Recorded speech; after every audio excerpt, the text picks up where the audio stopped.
안녕하십니까. 김재현입니다. 그간 잘 지내셨습니까? 하이데거의 예술작품의 근원 세 번째 강의 시간입니다. 오늘은 예술작품의 근원 가운데서 사물을 논하는 부분에 대해서 함께 살펴보고자 합니다. 먼저 오늘 내용으로 들어가기 전에 예술작품의 근원 전체 구성 속에서 오늘 이야기가 어디에 있는가를 이야기하고 그리고 본격적으로 오늘 내용으로 들어갔으면 좋겠습니다. 예술작품의 근원 처음에 들어가면 들어가는 말이 있죠. 제목이 없는 그런 부분입니다. 제가 지난 시간에 예술작품의 근원 강의 두 번째 시간에 이 들어가는 말에 대해서 소개를 해드렸습니다. 그리고 첫 번째 부분, 예술작품의 근원의 첫 번째 부분이 바로 사물과 작품이라고 하는 부분이죠. 그리고 작품과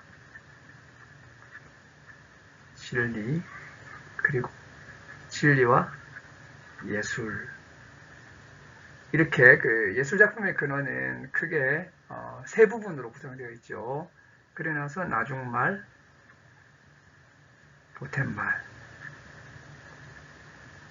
이렇게 되어 있습니다. 우리가 지난 두 번째 강의에서는 들어가는 말을 했었고요.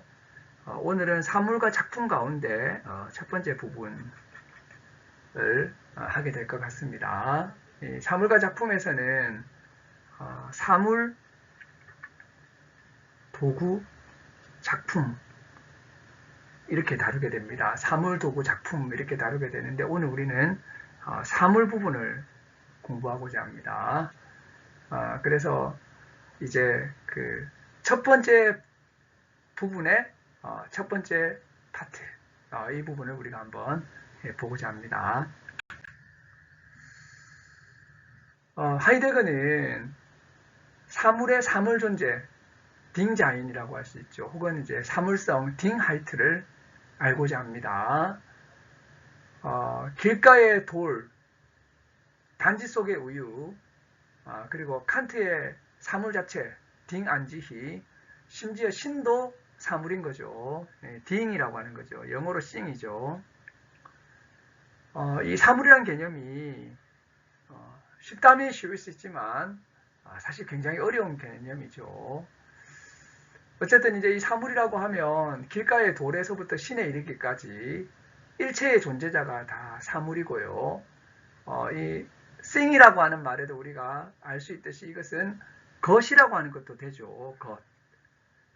물건뿐만 아니라 어떠한 것, 이것도 thing이 되는 거죠. 그래서 이제 죽음이나 심판 같은 것도 이 사물에 들어간다는 것입니다. 그래서 이제 이런 식으로 보게 되면 예술작품도 어쨌든 사물이라고 할 수가 있겠죠. 자, 그런데 우리가 예술작품을 그냥 사물이라고 하면 무언가 맞지 않는 것처럼 느껴진다는 것입니다. 그리고 신도 우리가 사물이라고 부르면 뭔가 거리낌이 생긴다는 거죠. 그리고 소녀에 대해서도 아이고 이 어린 것이 이렇게 이야기하면서 어린 것 이렇게 이야기를 하지만 그래도 사람을 사물로 부르게 되면 우리가 무언가 이상한 느낌이 들게 된다는 것입니다.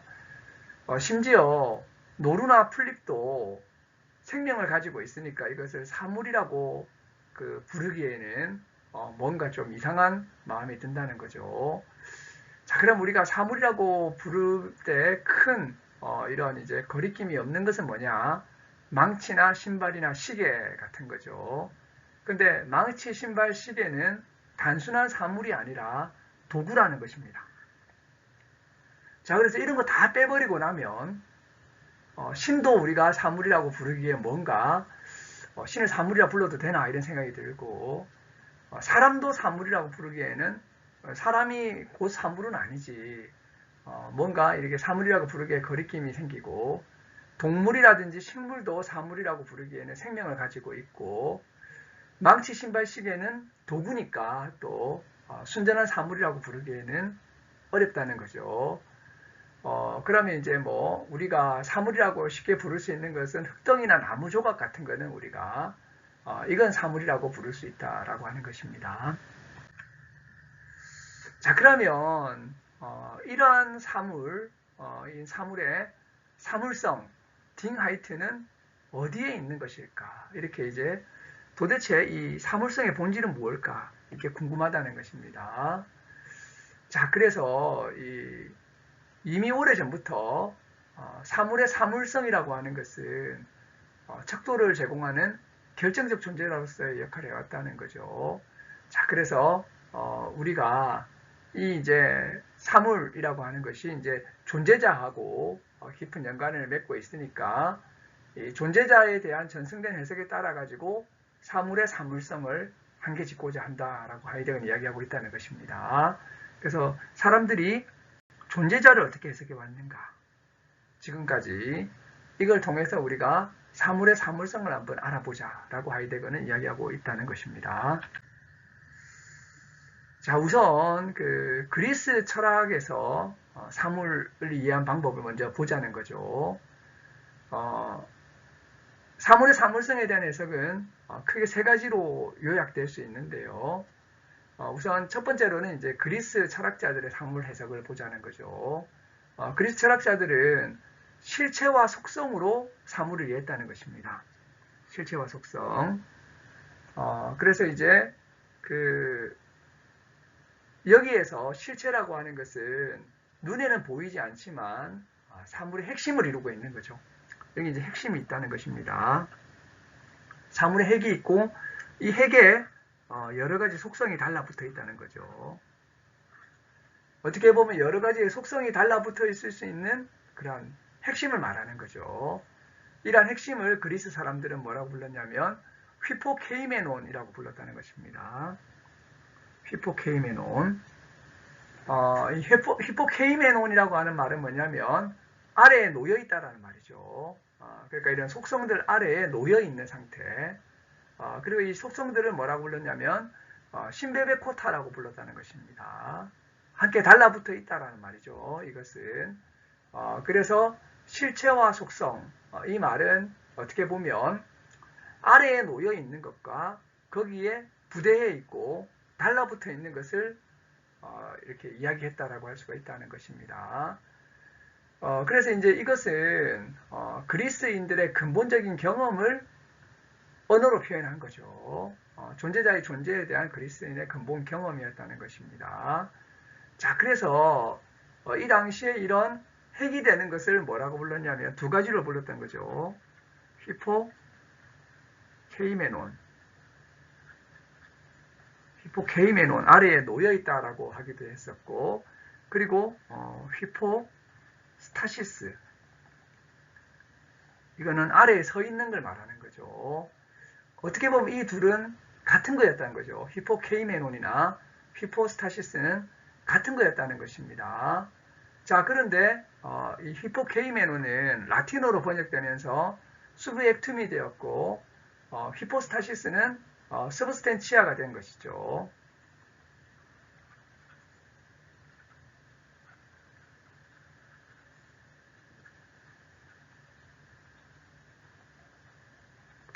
자, 수비액툼하고 서브스텐치아라고 이렇게 번역이 됐는데요. 이거는 결국에 뭐가 됩니까? 서브젝트가 되는 거죠.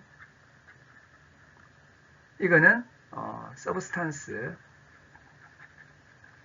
이것은 주체가 되고 이것은 실체가 된 것입니다.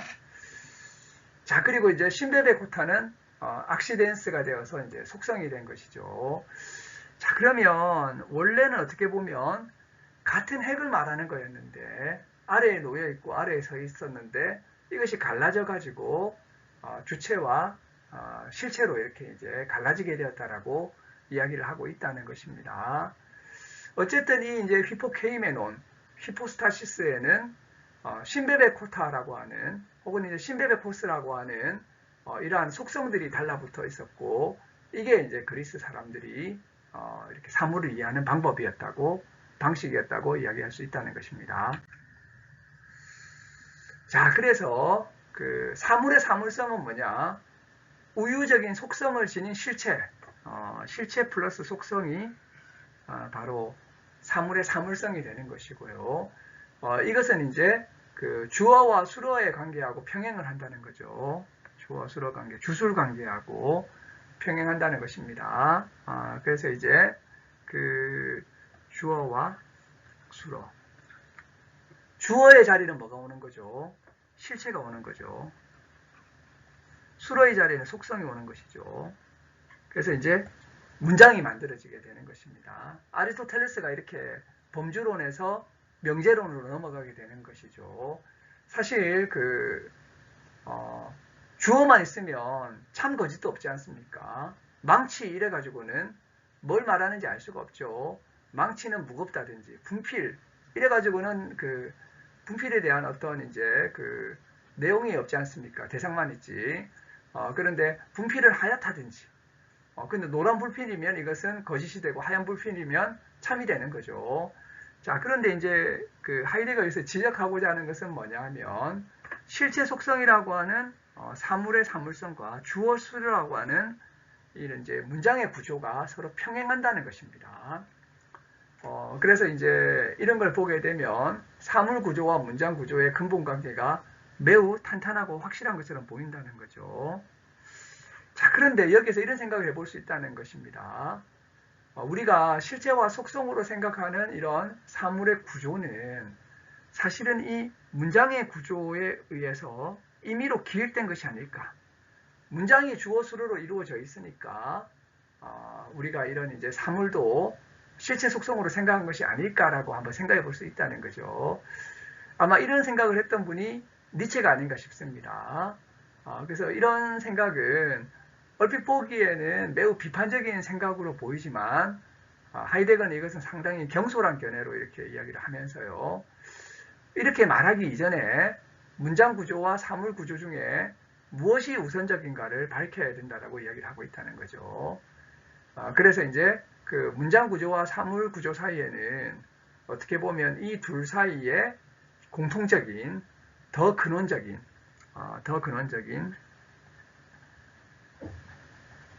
무언가, 더 근원적인 무언가가 있다라고 하는 정도까지 이야기를 하고 더 이상 이야기를 하지는 않습니다.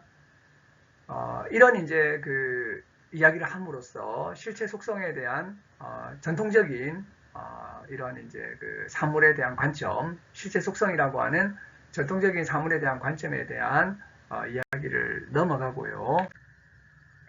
자, 그런데 이러한 그 실체 속성이라고 하는 사물에 대한 이해는 사물의 자생성과 자족성에 적합하지 않다는 것입니다.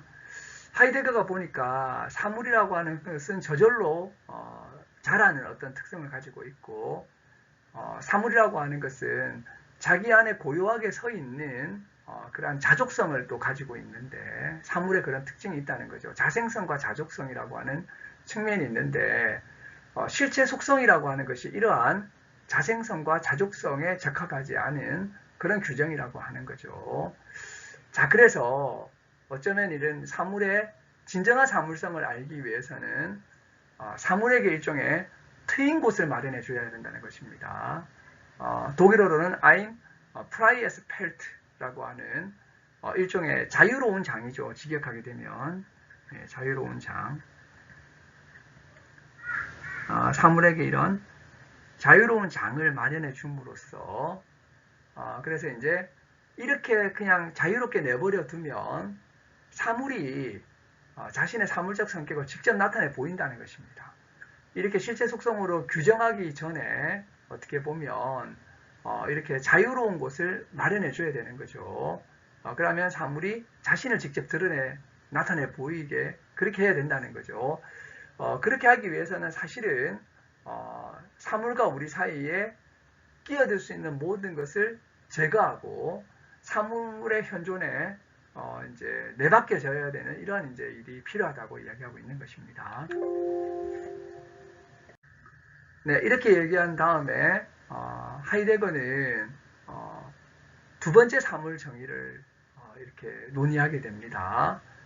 이 사물과 만날 때는 우리가 감각적으로 느끼게 되죠. 감각적으로 인지하게 되고, 자, 그래서 두 번째 사물 정의는 뭐냐면 사물이라고 하는 것은 감관에 주어진 다양성의 통일체, 이게 사물이라는 거죠. 강간에 주어진 다양성의 통일체라고 하는 이런 사물 개념이 통용된다는 것입니다. 근데 하이데거가 보기에는 이러한 그런 규정도, 이러한 개념도 우리에게 크게 도움은 되지 않는다고 봤습니다. 실체 속성이 도움이 되지 않는 것처럼 감관에 주어진 다양성들의 통일체라고 하는 사물 개념도 우리에게는 도움이 되지 않고, 이런 감각적 요소보다 사물 그 자체가 우리에게 훨씬 더 가깝기 때문에 우리는 감관이라고 하는 걸 이렇게 이제 통일해서 이렇게 사물을 경험하는 것이 아니라 사물 그 자체를 곧바로 이렇게 경험하는 것이기 때문에 이것도 크게 도움이 되지 않는 그런 사물 규정이라고 하이데거는 보고 있습니다. 자, 그래서 이제 그 하이데거가 첫 번째 해석은 뭐죠? 바로 실체와 속성으로 사물을 보는 거죠. 속성을 가진 실체. 이것이 이제 사물을 신체로부터 분리시켜서 우리가 너무 먼 곳에 사물을 둔다는 문제점이 있다면, 두 번째 해석은 감각적인 다양체의 통일성, 통일체라고 하는 이런 이제 사물 해석은 사물을 너무 우리 이렇게 이제 신체 쪽으로 밀어붙인 거죠. 자, 그래서 이러한 두 해석의 태도를 피하면서 사물 자체가 자기 안에 고요하게 머물러 있도록 해야 된다는 것입니다. 여기서 이제 하이데거가 계속해서 사물에 대해서 강조하는 것은 사물의 자생성과 자족성을 강조하고 있는 거죠. 그래서 사물은 자기에게 고유한 지속적 존립성 속에서 받아들여져야 된다는 점을 하이데거는 강조하고 있습니다. 자, 세 번째 사물 규정입니다. 그래서 이제 사물에게 지속적이면서도 핵심적인 것을 주면서 감각적인 요소를 주는 것은 뭐냐? 휠레라고 하는 진료적인 부분인 거죠. 휠레. 이 진료 부분이라는 것입니다. 그래서 사물을 진료로 규정하게 되면 형상, 모르페도 함께 설정이 되는 거죠. 자, 그래서 세 번째 이 사물 규정은 진료와 형상이라고 하는 것입니다. 그래서 사물이라고 하는 것은 형상화된 진료로 이해가 된다는 거죠. 자, 그런데 이 사물 개념은 자연 사물에만 맞아 떨어지는 것이 아니라 도구적 사물에도 잘 맞아 들어가는 거라는 것입니다. 아니, 어떻게 보면 이것은 도구에게 더 적합한 규정이라고 할 수가 있다는 것이죠. 이렇게 이제 진료와 형상이라고 하는 이러한 사물 개념이 상당히 막강한 영향력을 행사해 왔다는 것입니다. 이런 관점에서 보게 되면 작품에서 사물적 성격이라고 하는 건 뭘까요?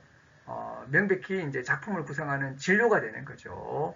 나무로 무언가를 만들게 되면 작품의 진료는 나무가 되는 거죠. 쇠로 만들면 쇠가 되고, 종이로 만들면 종이가 되고, 이렇게 이제 이 작품의 사물적 성격이라고 하는 것은 진료고, 거기에 예술가가 어떤 형상을 덧입히게 되면 진료와 형상이 모든 예술이론과 미학이 사용하는 그런 이제 개념 도식에 있어서 굉장히 유용한 그런 도식이 되어서 많은 사람들이 예술을 이해할 때도 진료와 형상이라고 하는 관점에서 예술을 이해해 왔다는 것입니다. 그리고 이제 사람들이 했던 것은 뭐냐면 형상을 이성적인 것하고 연결시키고 진료를 비이성적인 것에 귀속시키고 또 형상과 진료를 주관, 객관과 결부시키기도 했다는 것입니다.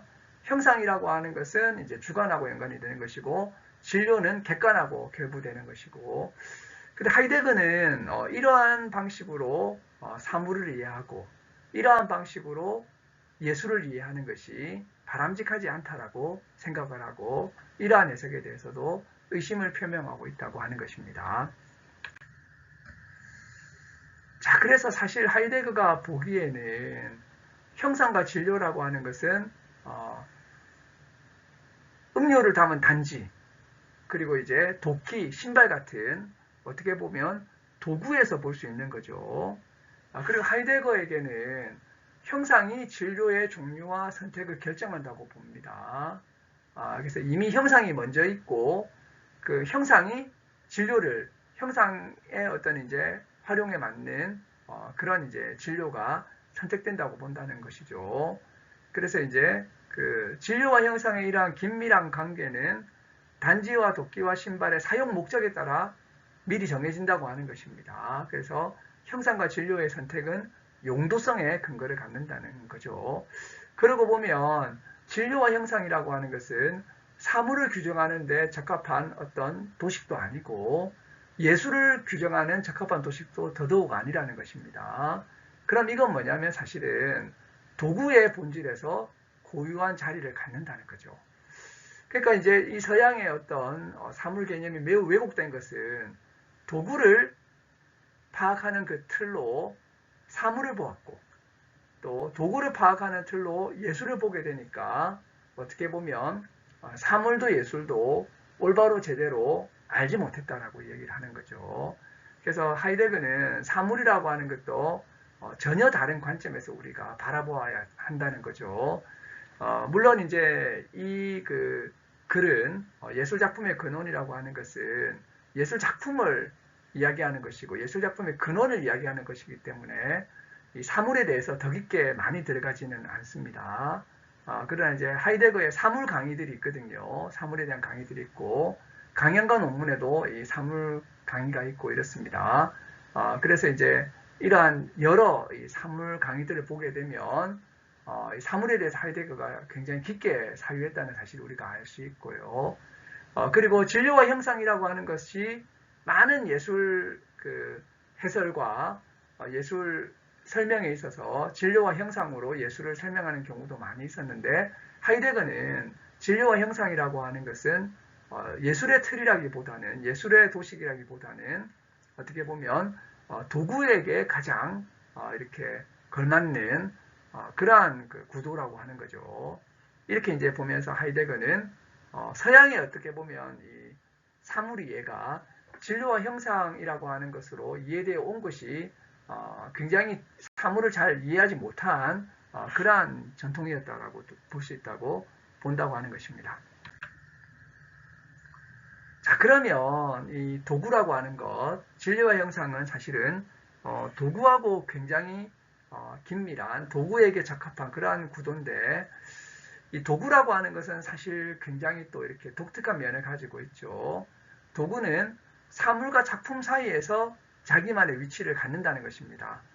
그래서 하이데거의 이 예술작품의 근원의 첫 번째 덩어리, 첫 번째 부분이 뭐였던 거죠? 바로 사물과 작품인데요.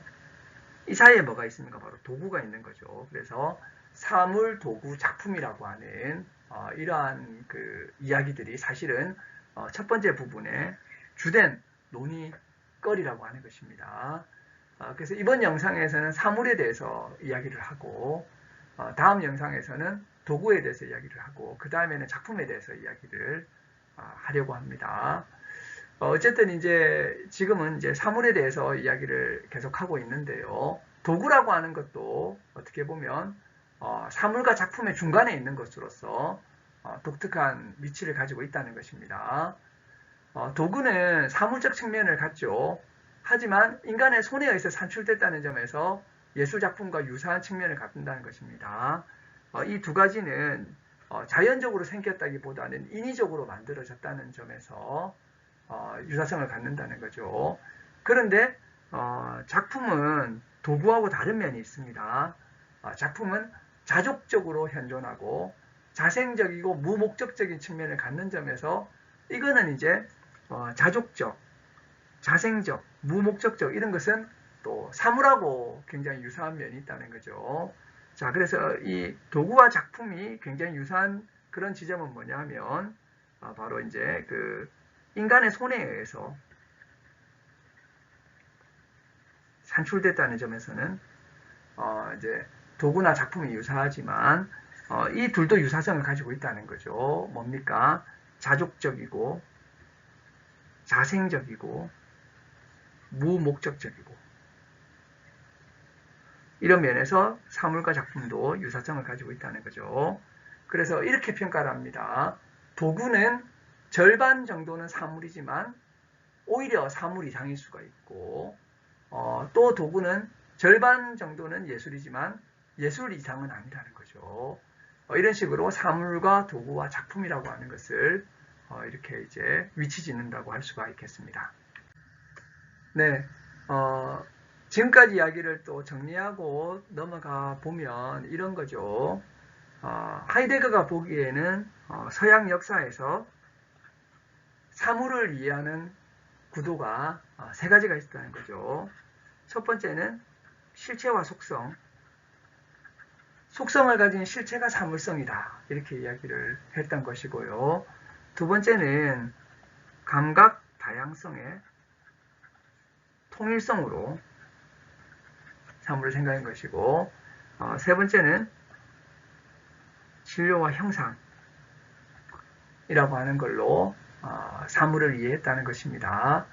하지만 이 진료와 형상이라고 하는 것은 사물을 이해했던 주된 구성 틀이었지만 사실은 더 적합한 것은 뭐였다는 거죠? 더 본래적으로 발언한 것도 도구를 설명하는데 더 적합하고 더 어울리는 그러한 이제 구성 틀이었다는 것입니다. 이것이 하이데거에게는 바람직하지 않다는 거예요. 진료와 형상이라고 하는 것은 사물이 가진 자생성, 자족성, 무목적성 이런 것들을 밝히는 데는 바람직하지 않은 구도인데 이게 서양에 많이 사용되게 되었고 이런 것들은 이제 기독교가 들어오게 됨으로써 특히 이제 성서적 신앙에 의해서 더욱더 각별하게 강화되었다라고 하는 것입니다. 그래서 이제 특별히 기독교에 이제 창조론이 들어오는 거죠.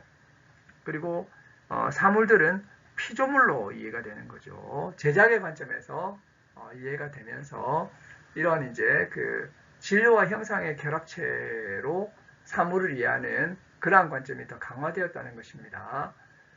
이러한 이제 기독교적인 그러한 이제 영향 하에서 토마스 아퀴나스는 이러한 기독교 신앙의 어떤 사항을 진료와 형상의 통일성이라고 하는 틀로 해석을 했다는 거죠. 이것은 이제 토마스 아퀴나스가 아리스토텔레스의 어떤 영향을 많이 받아서 진료와 형상의 통일성이라고 하는 이런 관점에서 기독교의 이런 이제 성경에 있는 내용을 해석하고 이해했다는 것입니다.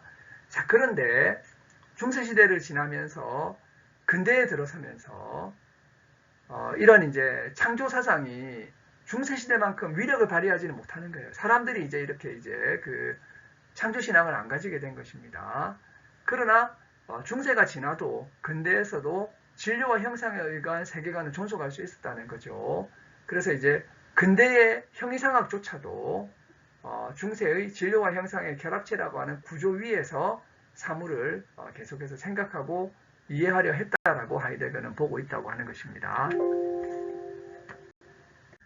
자, 그래서 여기까지 이야기하고 나서 하이데거는 지금까지 서양에서 사물이라고 이야기해왔던 것이 사실 사물을 바람직하게 파악하지는 못했다는 거죠. 그래서 이제 사물을 특징들의 담지자로서, 이 특징들이 뭡니까? 이게 이제 속성이죠. 속성. 담지자는 실체고, 이렇게 속성들이 달라붙어 있는 핵 같은 거죠. 그리고 감각의 다양성의 통일로서, 그리고 형상화된 진료로서, 이렇게 이제 세 가지로 사물을 파악했는데, 이 세 가지는 사실은 선입견에 불과하다는 것입니다. 이러한 관념으로, 이러한 개념으로 사물을 계속해서 이해하면 오히려 사물을 잘 이렇게 파악하지 못한다는 거죠. 그래서 이러한 선입견을 멀리하고 이런 것들을 다 이렇게 지워버리고 이런 것들을 판단 중지하는 것이 굉장히 중요한 어떤 이제 숙제가 되는 것이죠. 그래서 사물을 자신 속에 스스로 고요하게 머무르도록 놓아둘 필요가 있다는 것입니다. 그래서 어떻게 보면 우리가 너무 과도하게 실체 속성이라는 틀로, 감각 다양성의 통일성이라는 틀로, 진료 형상이라는 틀로 사물을 파악하려고 하면 할수록 사물은 더 달아난다는 거예요. 그래서 사물은 사유에는 집요하리만큼 스스로 물러난다. 이 하이데거 굉장히 중요한 단어죠. 지히 엔트지엔이라고 하는 물러난다라고 하는 이 특징을 가지고 있다는 것입니다. 이런 틀로서 사물을 포착하려고 하면 할수록 사물은 뒤로 물러서고 스스로 빠져나간다라고 이야기하고 있다는 것입니다. 어떻게 보면 하이데거는 이렇게 이야기합니다. 아무 것에도 강요되지 않고 자기 안에 고요하게 머무르는 것이 사물의 본질이 아닌가. 그렇다면 우리가 억지로 이 사물을 파악하려고 하기보다는 사물을 사물로 내버려 두게 되면 놓아두게 되면 오히려 우리가 사물을 알 수 있는 그런 기회가 생길 수 있다라고 이야기를 하는 거죠. 그래서 이제 지금까지 이야기를 우리가 보게 되면 사물에 대해서 뭔가 이렇게 이제 구체적으로 이야기한 거 많지는 않아요. 굳이 이야기하자면 사물은 자생성을 가지고 있고 자족성을 가지고 있고 무목적성을 가지고 있다는 그런 정도의 이야기를 한 것이고요. 그래서 지금까지 서양에서 사물을 이해해왔던 방식들은 선입견에 속하는 거라는 이야기를 하고 있다는 거죠. 그래서 사물은 또 이렇게 이제 그런 자생성, 자족성, 무목적성과 더불어서 또 뭐가 있냐면 스스로 물러나는 속성을 가지고 있다는 것입니다. 사물은 강요되지 않고 물러나서 자기 안에 고요하게 머무르는 어떤 이제 특징을 가지고 있는 것으로 사물을 이해하고 있다는 거죠. 굉장히 우리가 이렇게 통상적으로 생각하는 사물과는 사뭇 다른 그런 입장이라고 할 수 있고요. 특별히 오늘날 우리 이런 이제 현대 과학기술 시대의 사물들은 다 자원이라든지 어떤 재료로 사용되고 재료로 생각되는데 하이데거의 사물은 전혀 그렇지 않고 이렇게 이제 자족적으로 고요하게 머무르는 것을 사물의 본질로 본다는 점에서 하이데거의 사물 이해가 굉장히 특별하고 독특하다고 할 수가 있겠습니다. 자, 그래서 사물 이야기는 여기까지 하고 끝나요. 왜냐하면 이 책은 사물에 대한 책이 아니기 때문에 4가지 정도로 이야기를 하고 끝이 난다고 할 수 있겠습니다. 사물에 대해서 하이데거가 이야기한 것은 자생성, 자족성, 무목적성, 그리고 이제 빠져나감이죠. 빠져나감, 고요히 머무름, 또 그렇지 자기 안에 고요히 머무름, 네. 강요되지 않음. 이런 것들이 이제 이 사물의 어떤 특징이고요. 이 정도 하고 좀 넘어가자는 거죠. 그런데 이 서양의 사물 규정에서는 3가지 선입견 중에 3번째 진료와 형상이 우위를 차지했다는 거죠.